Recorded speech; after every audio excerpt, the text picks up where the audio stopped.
কেমন করে এরা সুযোগ পায়? আমরা একটা তাফসির মাহফিলের অনুমতি নিতে পারি না। আমরা হকের কথা বলি বিদায় আমাদের মাহফিলে 144 হয়ে যায়। গানের মাহফিলে সমস্যা নাই, গানের কনসার্টে সমস্যা নাই, নাচানাচিতে সমস্যা নাই, কিন্তু কোরআনের কথা বললে এক শ্রেণীর লোকের মধ্যে চুলকানি আছে না নাই?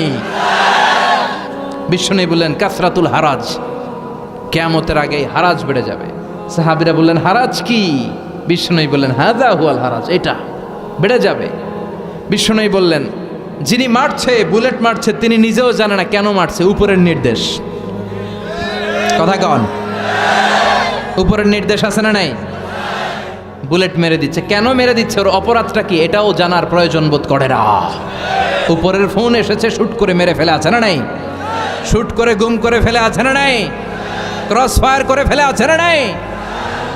কেন মারলো সেটাও জানতে চায় না। বিশ্বনবীর বাণী, কিয়ামতের আগ দিয়ে